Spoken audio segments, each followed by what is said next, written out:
The message that he left for me meant everything to me. I clung to it. I listened to it repeatedly in the days after.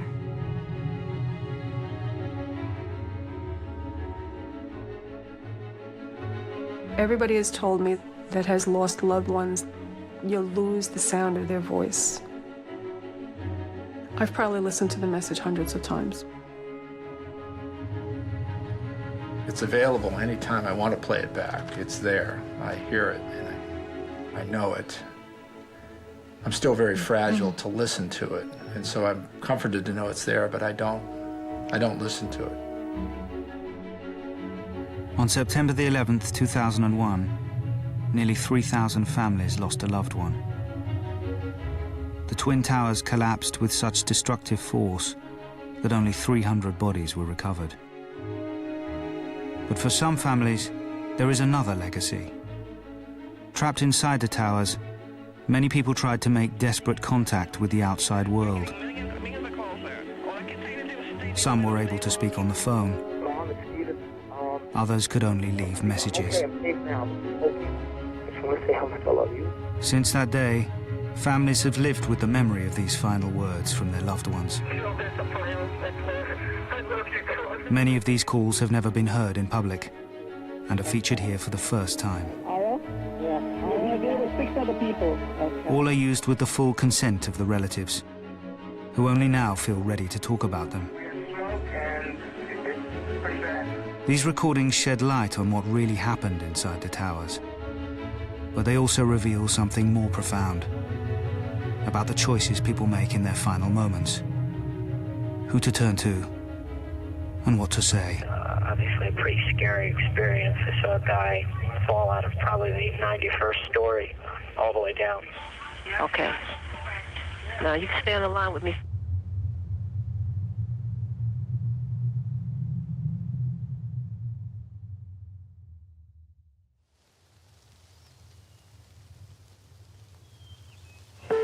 I just wanted to let you know I love you, and I'm stuck in this building in New York. There's lots of smoke, and I just wanted you to know that I love you always.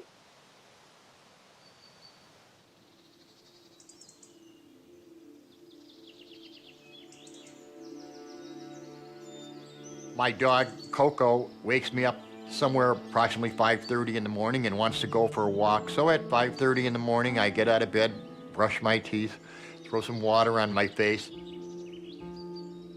We walk through the woods for half an hour, 40 minutes. I say a little prayer every single day and talk to Melissa. No, it's just, I know she's there. I know she's listening to me. I was the last person from the outside world that she spoke to. I'll always remember that. When you fall asleep sometimes at night and you close your eyes, you can just see her face there saying, "Dad, I love you."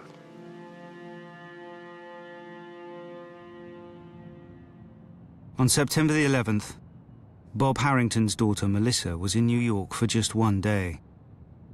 Aged 31, she was a high-powered business executive and was there to oversee the merger of her company. The meeting was on the 101st floor of the North Tower of the World Trade Center. She was only going to be there that Tuesday. When the merger was done, she was flying back to California the next day.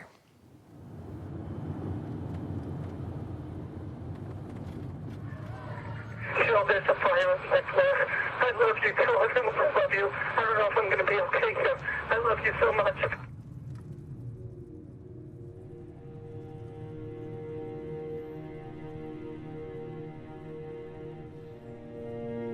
We found nothing of Jim. He was completely destroyed. So the fact that I'd spoken to him means so much to me. I think that the healing process is ongoing. It's important to let people know what families of 9/11 have been experiencing, what we've been going through, what we've gone through. We still have those memories that we don't want anybody to ever forget. Jill Gartenberg had just started a family with her 35-year-old husband, Jim. A successful real estate executive, Jim had recently accepted a promotion at a new company. On September the 11th, he had only gone in to clear his desk at his office on the 86th floor of the North Tower. Saying goodbye, I love you, is the last thing I can remember seeing him walking out the door that morning of September 11th. We just had a plane crash into upper floor of the World Trade Center. The World Trade Center, tower number 1, is on fire. The whole outside of the building was just send every available ambulance to World Trade Center now. In the minutes after American Airlines Flight 11 collided with the North Tower, the live pictures were flashed across the world. We have numerous people trapped. But those inside were unable to see what had happened. Desperate for information, they made more than 3,000 calls in the first 10 minutes alone. He says he's at the 105th floor at One World Trade Center. At the top of the North Tower, 100 people were attending a conference at the Windows on the World restaurant. Among them was 31-year-old Christopher Hanley, who made one of the first recorded calls to 911 emergency services that day. Yeah, hi. I'm on the 106th floor of the World Trade Center. We just had an explosion. The 106th floor? Yes. 106, okay. We have smoke, and it's pretty bad. We can't get down the stairs. All right. We had about 100 people up here. Do not leave, okay? There's a fire or an explosion or something in the building. All right. I want you to stay where you are. Yes. All right. We're there. We're coming up to get you. See the smoke coming up from outside the windows down? All right. We're on the way. Just sit tight. All right. Just sit tight. We're on the way. All right. Please hurry. Christopher was our only child. It was so special. To be able to have the 911 audio was really very important. The most emotional, poignant moment for me is when he asked him, "Please hurry," and "Thank you." To be able to have that presence of mind under pressure like that, I thought was just remarkable. I was really proud of him. I mean, to be able to keep that cool and request, "Please hurry." I think that was his last words.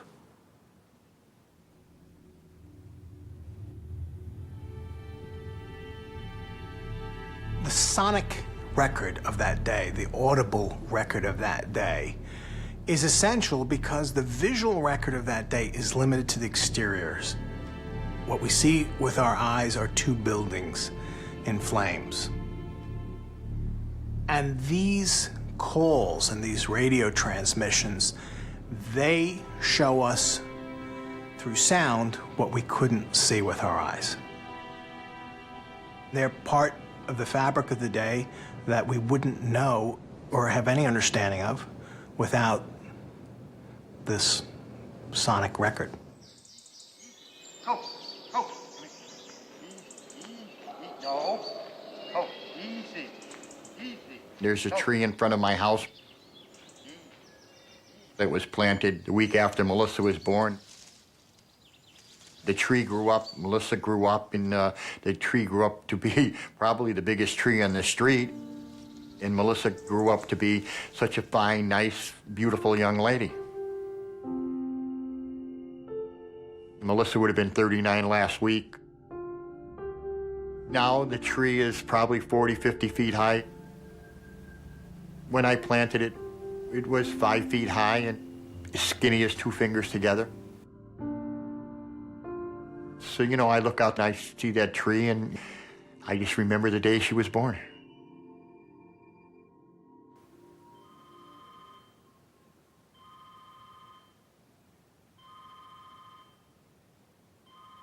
September 11th started like any other morning. Woke up, put a pot of coffee on. I was making the bed and the telephone rang. I don't usually answer the phone because having been in construction my whole life, people call up, have a tendency to want you to do a job for them for nothing or give them some advice, so I don't usually answer the phone. But this morning, I did. It was my daughter, Melissa. I knew she was in New York. I didn't know anything that had happened at that particular point in time. Melissa was a little hysterical. I told her, honey, you have to slow down so that your father can understand what the problem is. She got her composure, said to me, Dad, I'm on the 101st floor of the World Trade Center and a bomb just went off. In my bedroom was a TV set. I turned it on, happened to be on CNN. I saw the fire, I saw the smoke. I was heartbroken. She told me the fire wasn't her major concern, but there was an awful lot of smoke. So I said to her, honey, I said, can you see an exit sign? She said, yes, Dad. And I said, well, under all the exit signs, honey, are stairwells. I said, you get to that stairwell as fast as you can and get out of the building. But unknown to Melissa and her father, all 3 of the stairwells had been destroyed. Trapped just 3 floors above the impact zone, Melissa would have no means of escape. She was in trouble, and she called her father for help. I was 130 miles away. There was nothing I could do but give her advice. We exchanged I love yous. And to my knowledge, I was the last person from the outside world that she spoke with.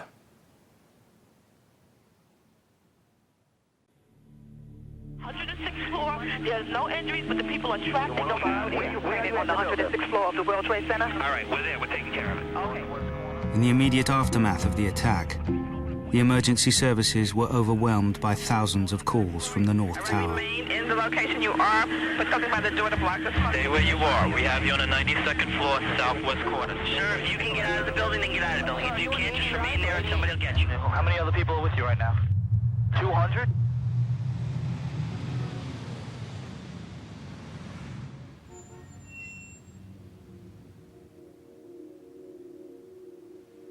Morning. Happy birthday. Wow.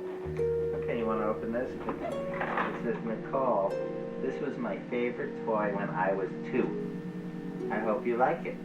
Natalie. I think 9/11 comes up pretty regularly in everybody's lives. I mean, you watch television, you go to an airport, anytime you travel. You didn't go to Zita's house? So much has changed since 9/11. Everybody talks about 9/11. It's in the newspapers probably every day. And all I think about when I hear that 9/11 is, I am so proud that my husband did what he could that morning.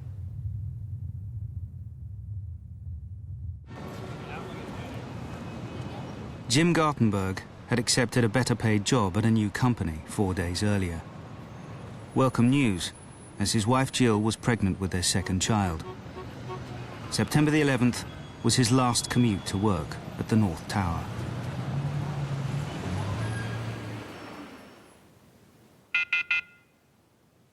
I went to work soon after he did, and my office is very close to our apartment, so I just walked the few blocks. When I got there, there was a message light blinking, and I listened to the machine right away. Jill, there's a fire next door. I love you, Jill. I love you. I don't know if I'm going to be okay here.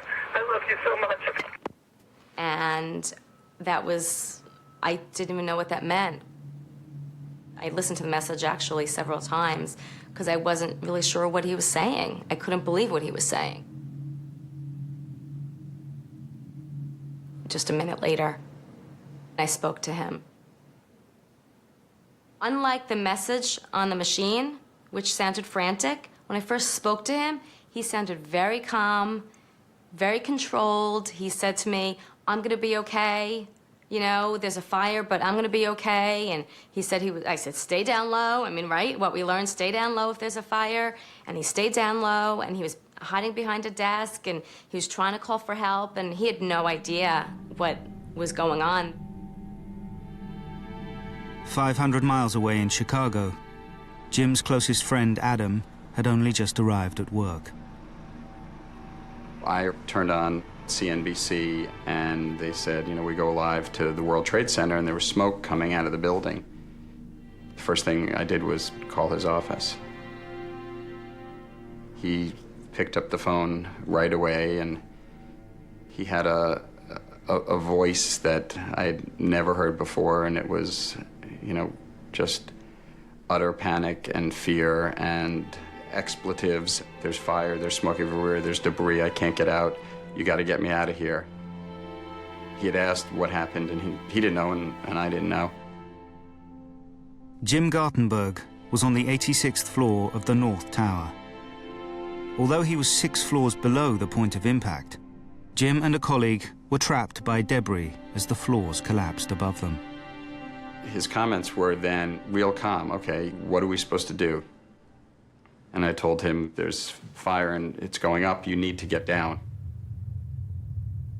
And he said, I can't go anywhere. The stairs are blown out below us. The debris is too heavy. We can't move anything.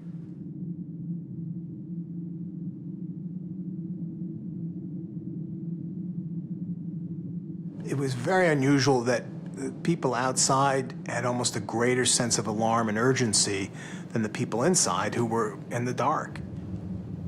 Families were seeing the billowing smoke and the flames licking up the side of the building. It was just a terrible responsibility for the people on the outside to have to say, it's worse than you think.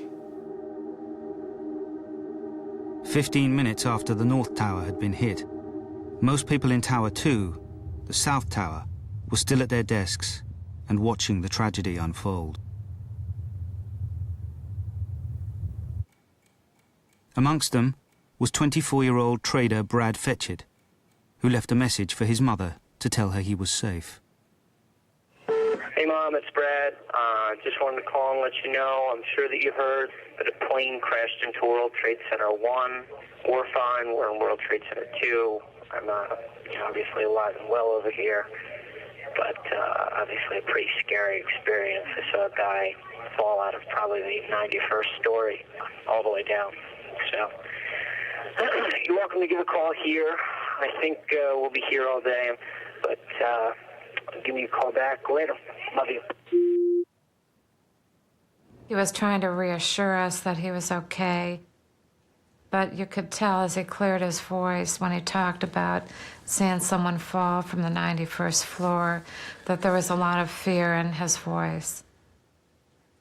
It's available anytime I want to play it back. It's there. I hear it, and I know it, and I'm still very fragile to listen to it, and so I'm comforted to know it's there, but I don't listen to it.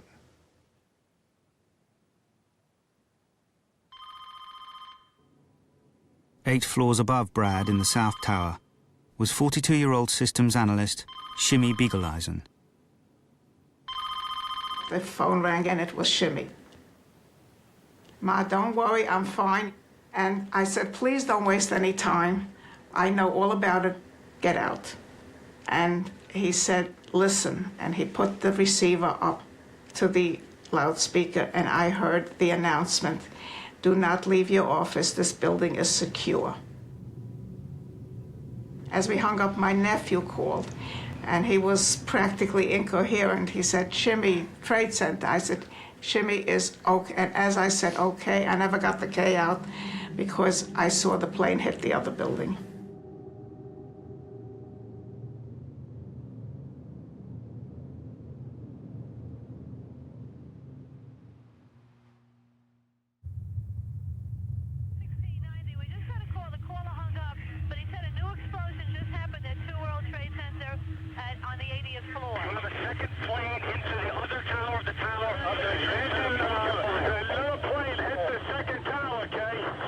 At 9:03, 17 minutes after the North Tower was struck, United Airlines Flight 175 flew into the South Tower. Immediately, the emergency services were flooded with calls. as 700 people were trapped above the impact zone. Lieutenant, Manhattan Dispatch. Yes, hi. Major disaster, number 2 World Trade Center, requesting everything possible. Northwest Conference Room. Tower 2, room 105. This is at the World Trade Center. People are trapped. I have a call on the line. The line is open. What floor are you on? They're not answering. We're getting millions of calls there. All I can say to do is stay near the window, stay low, put a towel by the head. The firefighters in the city are on their way over there. I understand that. All right, we're trying to get to people as fast as we can.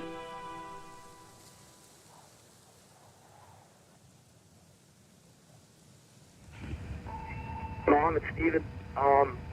My plane, my building got hit by a plane, and right now it's, I think I'm okay, I'm safe now, but it's smoky. I just want to say how much I love you, and I will call you when I'm safe. Okay, Mom? Bye.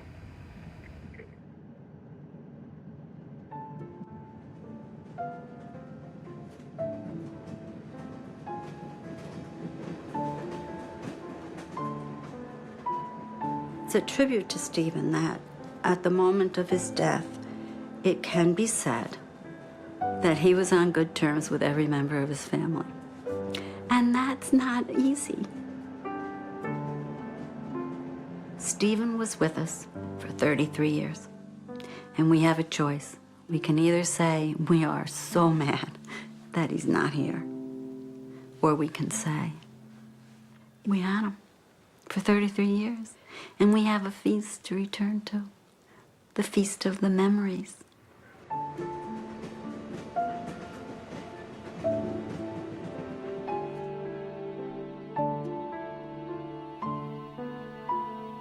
The family came, girl, boy, girl, so there was a little triumvirate at the top. And then 4 boys came in a very quick succession. And Stephen was the third of that group of 4.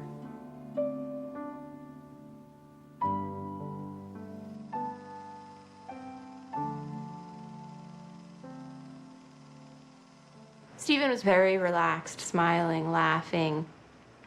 He was very laid back, very happy. You know, he really was happy a lot of the time. Stephen was really a peacekeeper within the family because we all have very strong personalities, and at a dinner table we all want to voice our opinion, and Stephen was the best, I think, of any of us, of listening to all sides of an argument and really keeping the peace. That was the role that I thought he played in our family. He definitely did that, and it's a challenge to fill that role now. Following a successful career as a college basketball player, Stephen had moved to New York. At 33, he was now a trader with an investment company in the South Tower.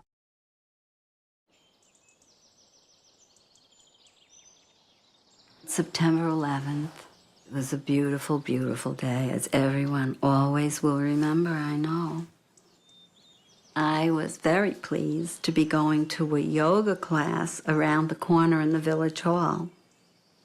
And at the end of the class, I walked home. And when I came into this house, there was a blinking light on the answering machine, and I had 6 messages. Not the usual thing. And one of the messages was from Stephen. Mom, it's Stephen. My plane, my building got hit by a plane, and right now it's, I think I'm okay, I'm safe now, but it's smoky. I just want to say how much I love you, and I will call you when I'm safe. Okay, Mom? Bye.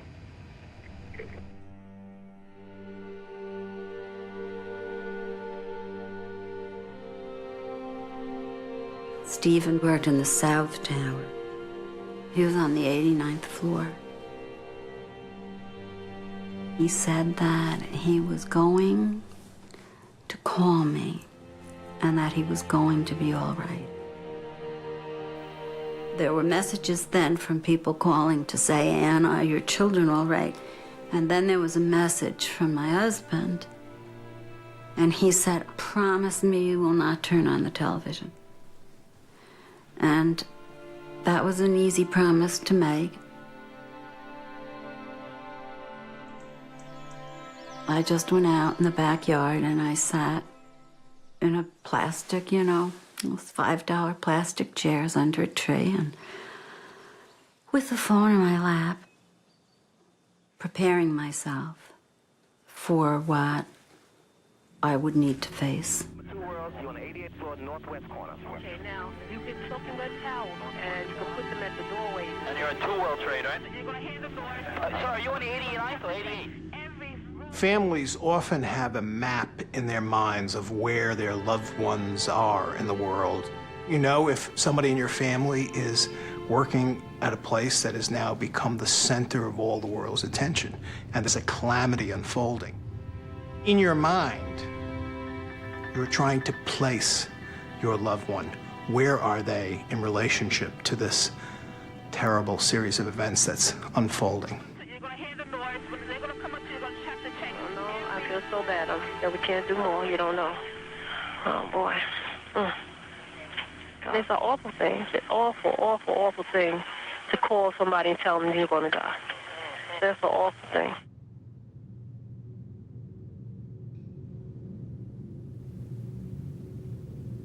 Just seconds before the South Tower was hit, Shimmy Beagle-Eisen's mother had urged him to leave.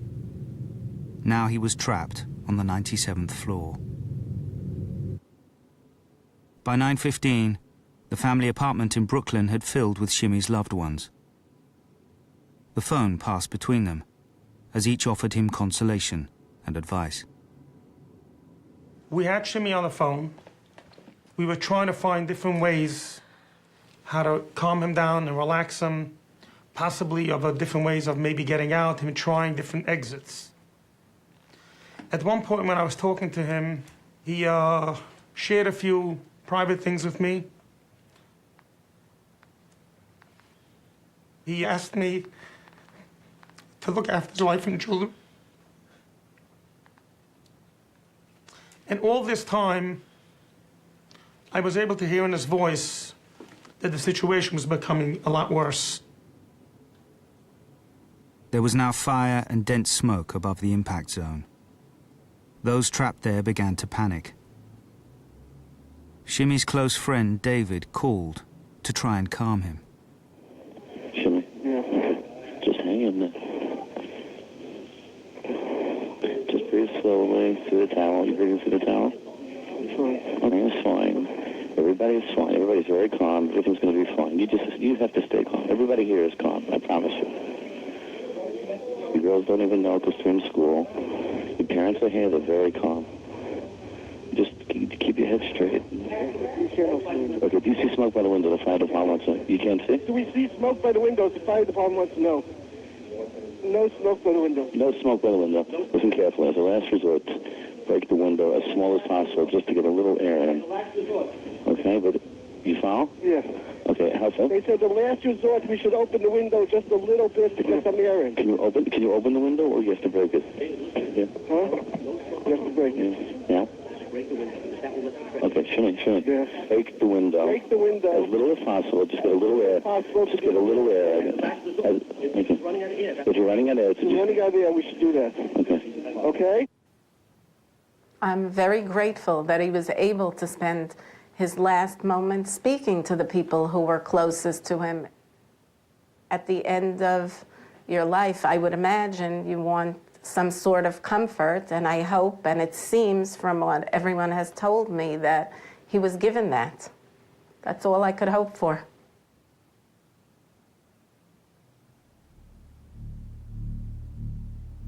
In the North Tower, the first to be hit, Jim Gartenberg had been trapped by falling debris for more than half an hour.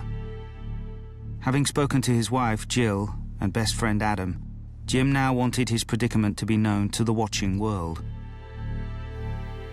He managed to make contact with a reporter at the New York Times, Jim Dwyer.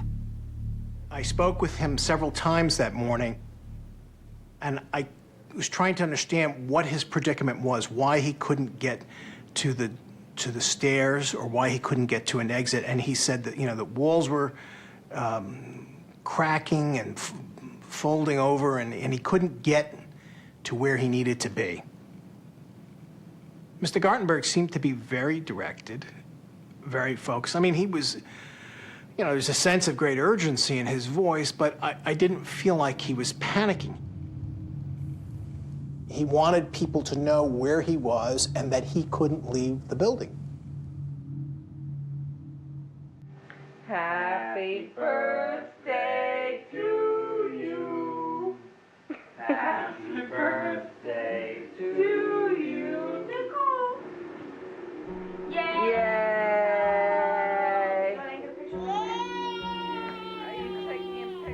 Jim has always been a leader.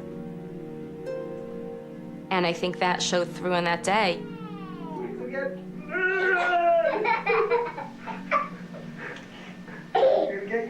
Nicole, is Daddy so funny? When I first met Jim, he was the president of the Michigan Alumni Club in New York.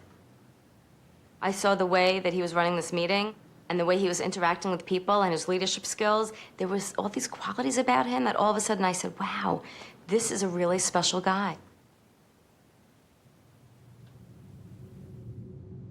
After speaking to the New York Times, Jim's next call was to a local TV news program. At 9:32, 45 minutes after the North Tower was hit, Jim went live on air. Jim Gartenberg joins us. He was on the 86th floor of, I'm not sure which tower. Was it the north or south, Jim? It's World Trade Center 1, and it's not was. I am here, and I'm stuck right now. Now, are you above, Jim, or below? I have no idea. I have no idea where the plane hit. It's my understanding that it's a plane. Jim, there are two planes. One went into one tower, one went into the other tower. What do you see around you? I mean, are you in smoke? Are you in fire? I mean, the first thing that I want to make clear is that I'm stuck on the 86th floor. A fire door has trapped us. Debris has fallen around us, and part of the core of the building is blown out. How many people are with you, Jim? I'm with one other person, and I'm told that people are aware of this. I'm on the 86th floor on the east side of the building facing the East River. And what time did you I'm get... on the air, I want to tell anybody that has a family member that may be in the building that the situation is under control for the moment, and the danger has not increased. So please, all family members, take it easy. I got a phone call from a friend of mine on my cell phone saying, Jill, Jim's going to be okay. He was just on national television, and he said he's going to be okay. She told me what he said and how confident he was about it. They broadcast his voice. I still have tapes of that and listen to it, and it's eerie. The voice that I hear on that is not his, and it's just so odd as far as the voice is concerned. But his message was unbelievably calm and brave and stoic. Having seen that was just a tremendous tribute. I think for a lot of people to be in crisis mode, they would just sit there and scream. And Jim kind of regrouped with himself, it seems like, and said, okay, this is the situation, how do I best deal with this? And he reached out to as many people as he could, trying to figure out what resources he had to be helpful in this situation. I mean, he had the sense of mind to do that. And the danger has not increased, so please, all family members, take it easy. I think that was wonderful, but I knew in my heart he was not going to be okay. You got it coming in for building number 2 on the 97th floor. People trapped. 91 floor? We're all around the building. We're completely around the building. We're into the building now, okay? 2,000 people were trapped in the North and South Towers. By the door to block the smoke and stay where you are. We're sending people upstairs. The fire department's coming upstairs. Firefighters from across New York were sent to the scene. They're coming. They're downstairs. They're on the way. Knowing what he might soon face, fireman Walter Hines left a hurried voice message for his wife. Message. Hi, Ron, it's me. Just want to let you know I love you and the girls. Tell my mom we're going down to that trade center thing, the second plane. They just crashed into that building. So we're on our way down there. I love you. I'll talk to you later. Walter knew this was so serious. I could tell from the sound of his voice. He knew this was something he might not get out of. And I think that he just needed to let us know that he loved us. The voice message that Walter left is still on his business phone, which I've kept in his office. I've probably listened to the message hundreds of times. Everybody has told me that has lost loved ones that you lose the sound of their voice, that you can't remember the sound of people's voices after they've gone. And I tend to think that that's true. I think it's a good reminder to have Walter's message for my daughters, that they can continue to hear him.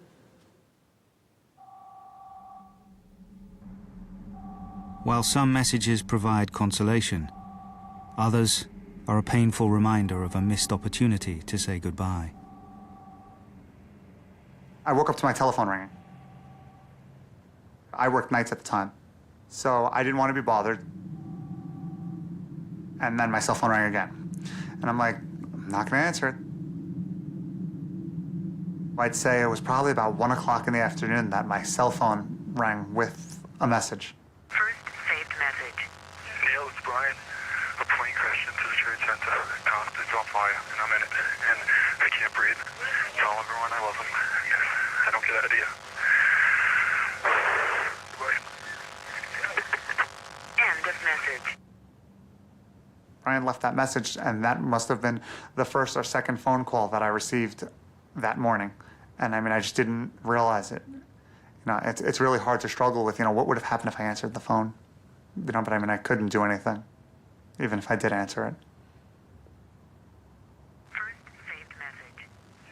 I keep the message on an MP3 file, so I have it on CD, I have it hidden away in a safe, I have it, you know, on every hard drive I have it like everywhere just so that nothing happens to it. It's Brian's last words. I mean, that's one of the reasons why recordings were made, was so people could record their last words.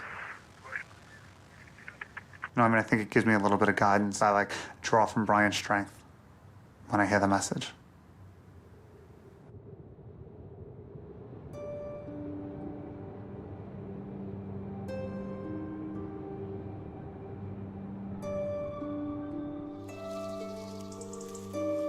Just 3 floors below Brian Nunez in the North Tower was Melissa Harrington Hughes. She was trapped on the 101st floor.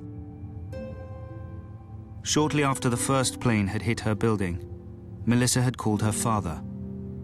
But 55 minutes later, he'd heard nothing since. When we stopped our conversation, I thought she sounded in control of herself, and knowing my daughter Melissa the way I knew her, I didn't think she would have any problem getting out of the building. Whilst Melissa's father watched the events unfolding at home, her only brother Michael was at his office in Boston when he heard the news. I just started crying and just couldn't believe it. And really couldn't muster any words to anybody. I kind of had to go back up to work and say, I gotta go. I was just thinking, I hope she got out. I hope she got out. Either by a stairs, elevator. Maybe they were gonna bring helicopters, I didn't know.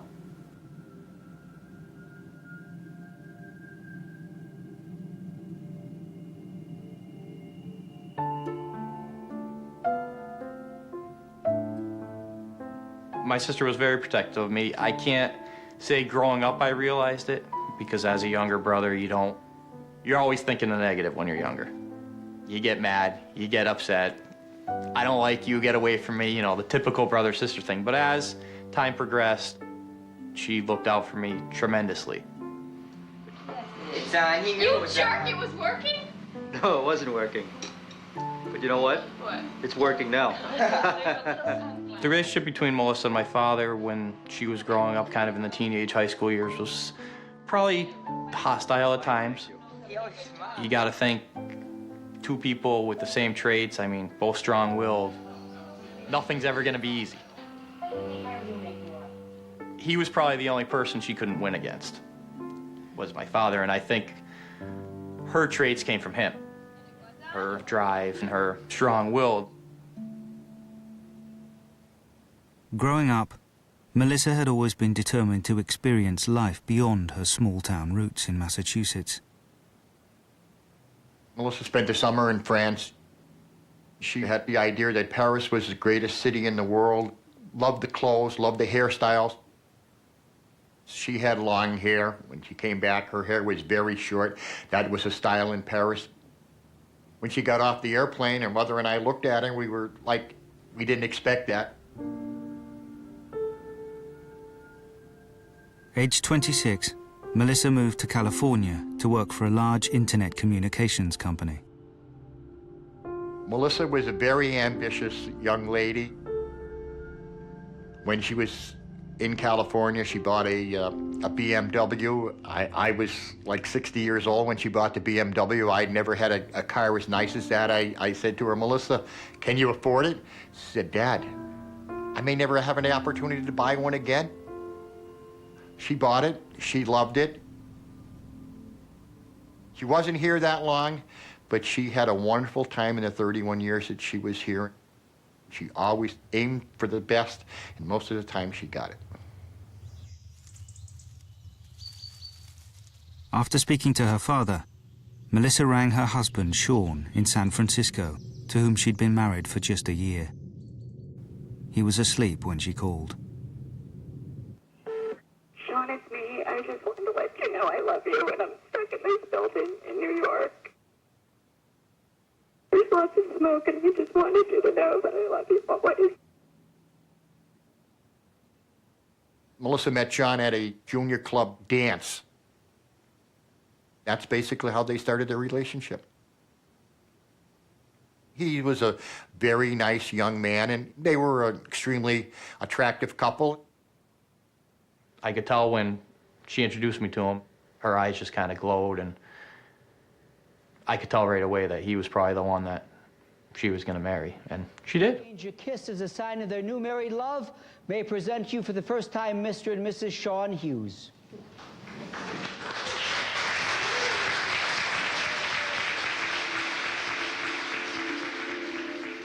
When I heard her message to Sean, I heard in her voice hopelessness.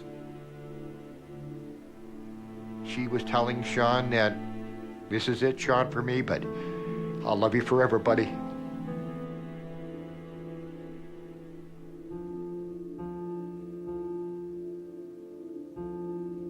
I don't know if I could say it was a good thing.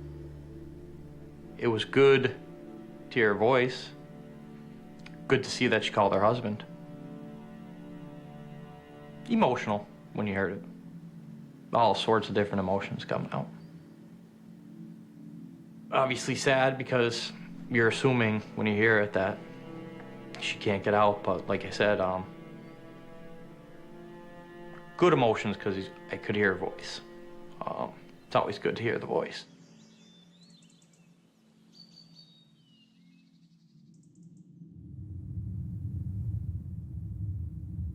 An hour after the first plane struck the North Tower, some people were still struggling to make their first contact with loved ones. The phone networks were overloaded.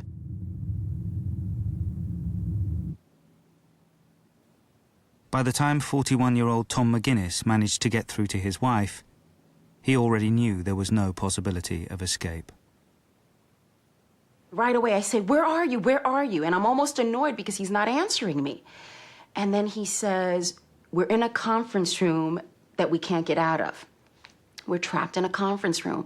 And I said, "Well, who's with you?" And he rattles off the names of a couple of guys I know, 3 guys that were with him, plus these other people. And you could hear it in the background. You could hear people talking.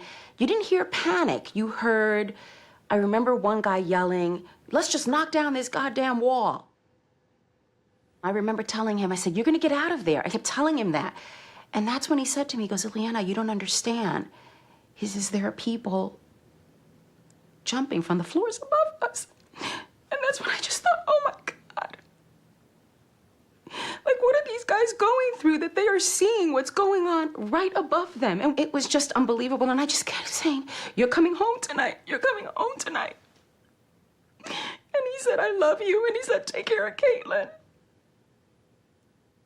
he said, I have to get down on the floor, I love you. And that's when I lost the connection at that point.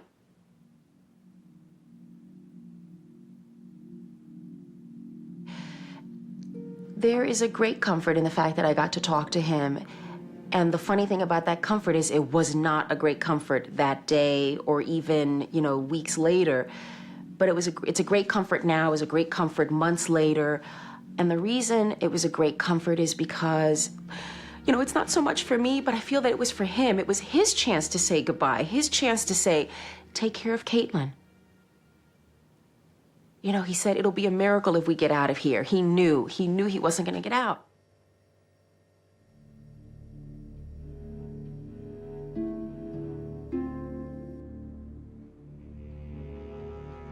In the South Tower, the second to be hit, conditions were now desperate. Stephen Muldery worked alongside a group of close college friends, all former high school athletes. As the fire spread, the group made a collective decision to stick together and try and reach the roof. They now faced a grueling 21-story climb up the stairwells through heat and smoke. Stephen was passionate about basketball, but he was tiny and slight. I have a picture of him in 8th grade when he was devoted to basketball. And he is standing between two fully grown classmates who were his best friends. And he looks like he's the mascot, and he wasn't. He hung in there. I feel basketball was a critical element in the person he grew to be. He never lost the fire or the desire. I saw it in the aftermath of Stephen's death, when the loyalty of all the people he had played basketball with was made evident to me. And I saw the gifts that had come from the teamwork.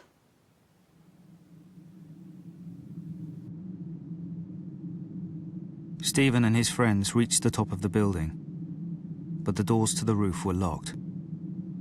They retreated back down the stairwells and took refuge in an empty conference room on the 88th floor. Sharing a single mobile phone, each one took turns to say their goodbyes. Stephen and others passed the phone around and let people get word out to their family members. And at this point, there was a sense of dread among those people making the calls. There was a sense that they were doomed. People used their last minutes of conversation to talk with their families and their loved ones and their friends. They said, you made my life better, I want you to take care of so-and-so. I want you to, know this about the truth of our lives. And it was a kind of a moment of truth for many people, a moment of desperate truth, but also transcendent truth.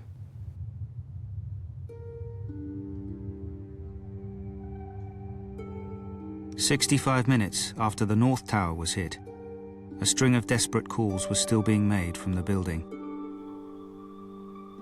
For the family of 37-year-old Jeffrey Nussbaum, his struggle to live is documented in agonizing detail. My phone rang, and it was Jeff. And Jeff told me that the room is filling up with smoke. It was difficult for them to breathe. He told me the sprinkler systems went off, and they were like ankle deep in water. When you're so emotionally involved, you don't look at your wristwatch. And the phone company sent me a breakdown of his phone bill. I waited over 2 years for him to be identified. So anything is cherishable to me. And what was identified was so microscopic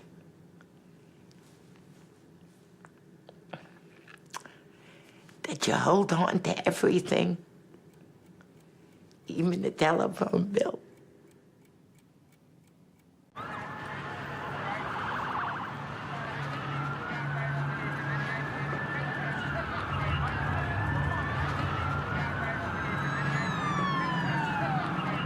By 10 o'clock, the rescue operation had made very little progress.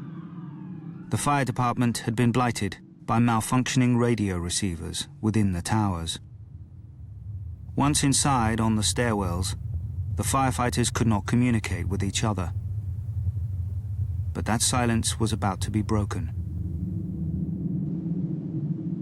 Someone was able to make the radio receiver work, and we have a remarkable, illuminating document of the effort to get up to the high floors in the South Tower.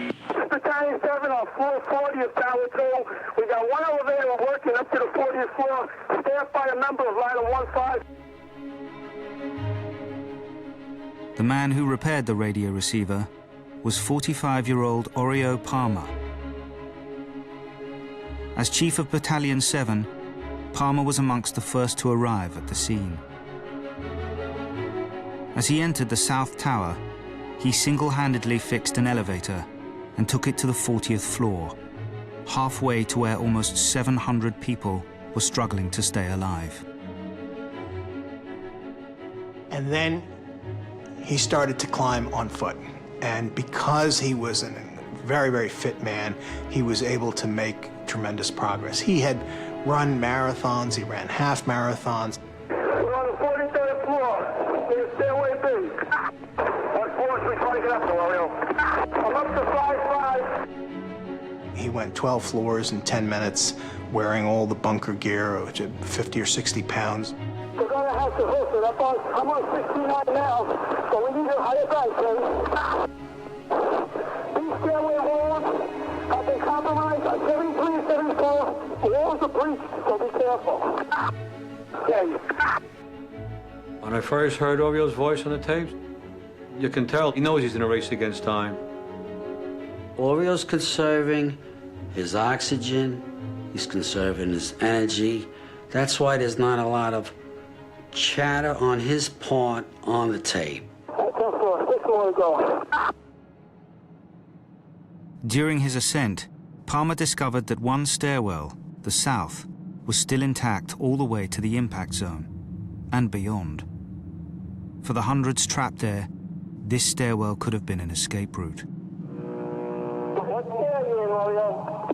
South Tower, South Tower.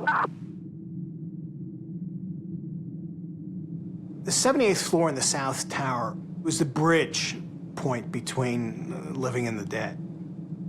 It was a transfer spot in the elevator system, and a lot of people had mass there. And when the second plane hit, a lot of them were killed outright, a lot of them were injured and waiting for help. And Oreo Palmer was rising and racing to that point to get to them. We got police isolated pockets of fire. We should be able to knock it down with 2 lines. Where you know that? 78th floor, numerous 1045 code lines. 478. Got a floor over here. Numerous civilians there. There's 2 engines up there. All right, 10-4, we're on our way. Oreo got up there pretty quick. Anyone who was wounded or dying, to know somebody was able to get up there, they knew there had to be a way out.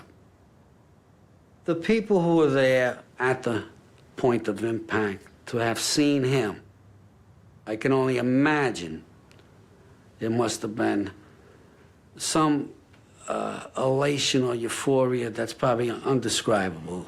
Maybe. Just to see him and realize there's some hope here, thanks to this guy who just made it up here.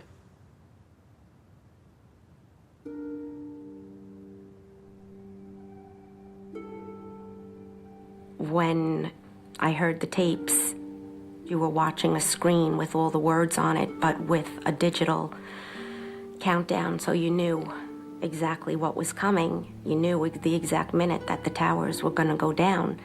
And you can't help but feel like you want to jump out of your seat and say, hurry up and get out of there. You know, you have one more minute before it comes down. And that's the hard part. That was the hard part. I was not surprised when I heard that Oreo had made it to the 78th floor. He made it up to the point of impact, and it's amazing. He left a story behind. My kids will have it, their kids will have it, and I just feel that it's to honor his memory and the person that he was.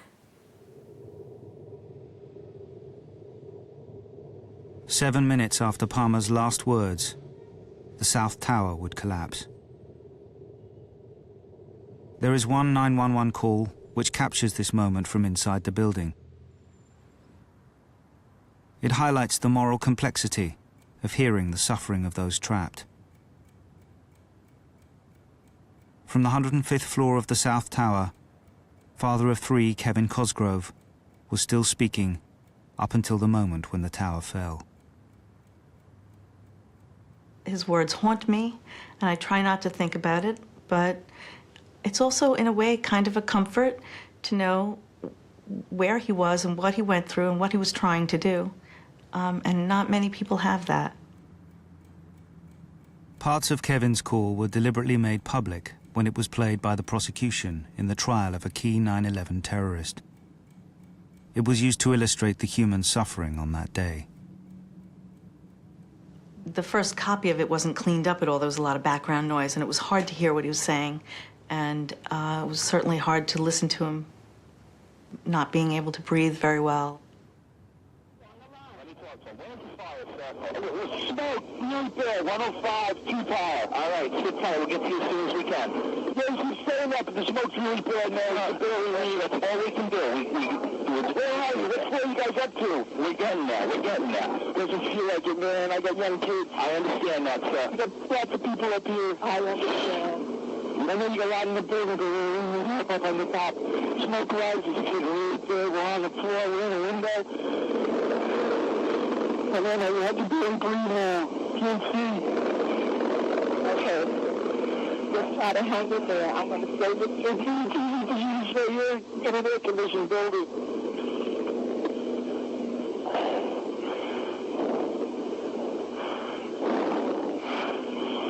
It's really bad. It's black. It's arid. We're young men. We're not ready to die. I understand. Hello? Hello? We're looking at financial center. 3 of us, 2 broken windows.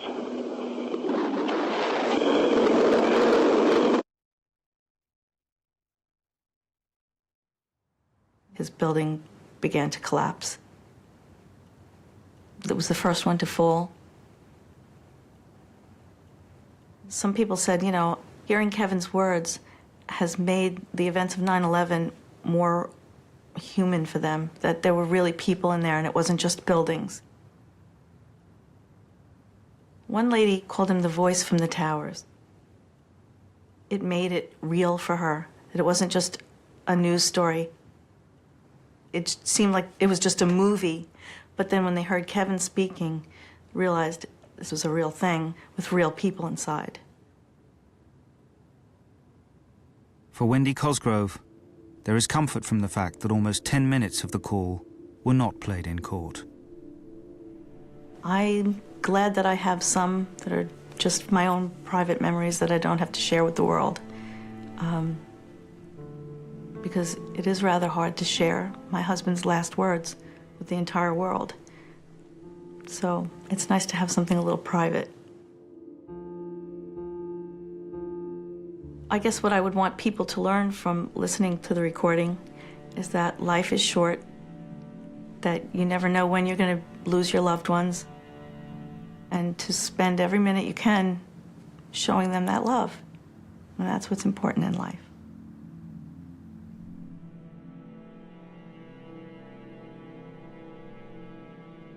After 62 minutes, the South Tower, although the second to be hit, was the first to fall.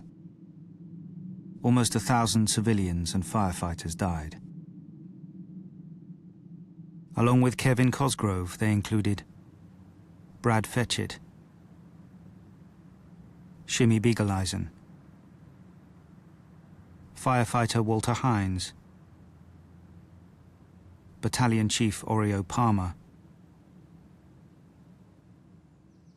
and Stephen Muldery. The phone rang, and it was Amy, my youngest daughter. And the first thing I said to her was, "Where's Stephen?" And she didn't answer. There was just silence. I got home and I called my mother, and she was so happy to hear my voice. And I told her about Stephen. And I just know she just screamed, and that was it. She knew he was gone. And a sound came out of me that I'd never heard in my life. It was just an animal sound. And I knew when I heard that sound for the first time in my life, that howl, that it was universal. And that, you know, my family and I had joined all the losses of all the ages. Mom, it's Stephen. My plane, my building got hit by a plane, and right now it's, I think I'm okay, I'm safe now. The message that he left for me meant everything to me. I mean, I clung to it. I listened to it repeatedly in the days after.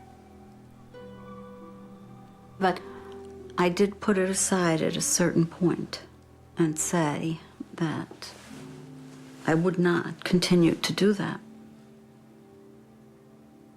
And a very odd thing happened, and it is that as time went by, I created a new message that had never been left. I added to what he had left, thinking he had left it. In his message to me, he said, "I'll be all right, and I will call you." In the message that I then began living with, you know, maybe a year after, was, "I'll be all right, and you will too." I made him say it in my memory over and over and over again.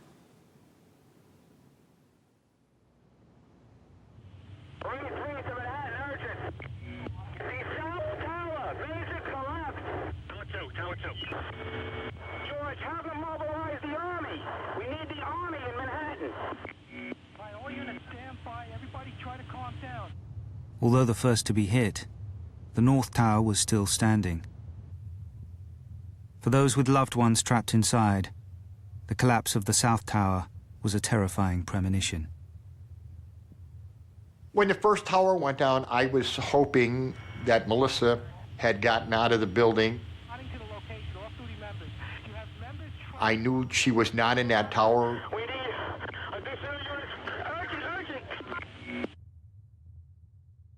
Dad really wanted her to call back. Sean had told us that she had called him. He really wanted her to call back again. And just nervously anxious was the way I viewed him. As a parent, you always want to have hope. I thought that if there was a way to get out of the building, that Melissa, at that point in time, that she would have been out of the building. I was on the phone with one of Jim's friends when the first tower collapsed. All you could hear if you listened in on the call was just crying and wailing. And then this, after about 5 or 10 minutes of that, this sense of calm that, oh wait, that's not his tower.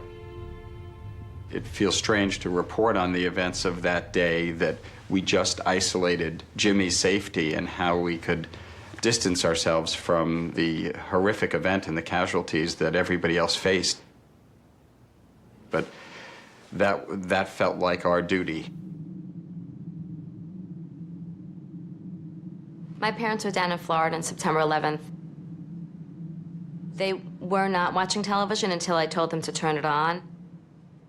My father was counting the floors to see, because he saw it on television. He was trying to figure out if Jim was above or below where the plane had hit. The first thing my father said to me was, he was such a great father. You know, and I said, that makes it real, because for me to think he's not going to make it out is one thing, but for my father to say that, I guess if it's in the past, that made it real, more real for me, that this was really, his life was ending.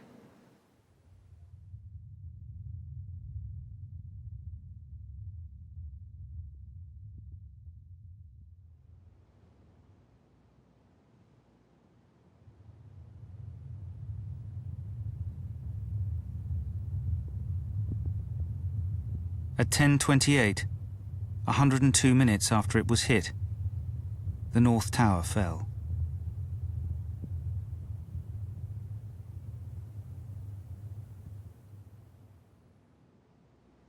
I saw the tower fall. Yeah, I saw the tower fall down. And I knew for sure I'd never hear from him again. I saw his life end right there.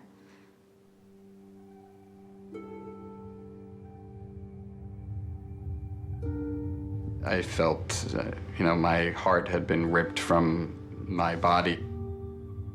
I can't ever remember feeling that sadness ever in life, or that much emotion and tears, and nor do I hope I ever will. My wife Beverly was working, teaching school in Chicopee.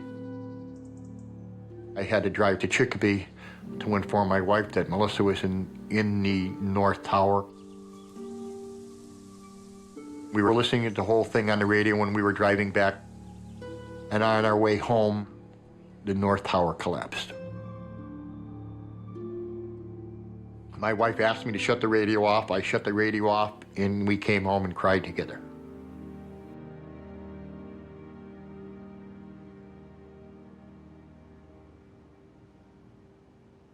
When the North Tower collapsed, 1,402 civilians were killed.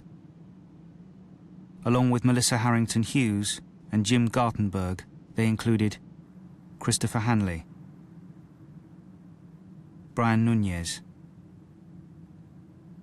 Jeffrey Nussbaum, and Tom McGuinness.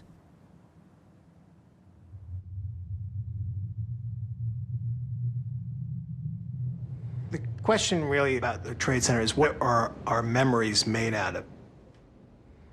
Are they made out of images and myths? Are they made out of the hard facts? The audible record of that day is essential, because if history is going to be a tool for the living, if memory is going to be something that we can rely on, then you can't blink, you can't turn away. You have to say, this is what happened, and this is how it happened. For the families, the pain of September the 11th may never recede. But now that several years have passed, they are beginning to understand the profound legacy of their loved ones' final words. My mother is very philosophical. She doesn't get stuck by something like this. I think she recognizes it and it sort of absorbs it and tries to make the most of it, and she looks forward. So she's doing well, I think. The world doesn't stop for every tragic loss of life. And, I kind of wish the world could. The world gets too busy, And I understand. You can't. You'd be in constant grieving. It's too easy for me to fall into a place where life is only about endurance. And I think that's a very poor way to live life. It's ignoring all the gifts you're given. And I didn't want to be that way. I didn't want to be that way. And, you know, I can say that I don't think I have. Jim called me, you know, instantaneously as soon as it happened. His first response was, he needs to talk to me. To have his voice, just to have his voice it's nice. Even though it's panic mode, it's some last memories. Good job, Nicole. Keep going. When Jim passed away, I was 3 months pregnant. You know, here I am with this special gift, as far as I'm concerned, that he left me with. And to me, that's so important that we had that. She has his personality, she's quick-witted, and her sense of humor is just like him. You're fast. Good job. So knowing that, you know, she's such a part of him, and that my other child's such a part of him, it makes me happy, that part. I was the last one from the outside world to talk to Melissa. We were able to say how much we loved each other, and I think of it constantly, all of the time. Ever since Melissa's passing, I don't want to put a good spin on it, but it's changed him. It's made him more aware of things, I should say. He's a more loving man now than he was before. Didn't show his feelings as much before, and now he does. Like with my son, who was, coincidentally, which was kind of fate, I would have to say, was born on September 11th. When you leave the face of this earth, all you leave are your children. That's your legacy. Melissa brought a lot of joy into our lives. My inner peace with Melissa's death might come from the fact that I spoke to her. I find a lot of pleasure knowing that Melissa called me, knowing that we were able to say our last goodbyes, basically. I got to talk to Melissa in person, I'll take that to my grave.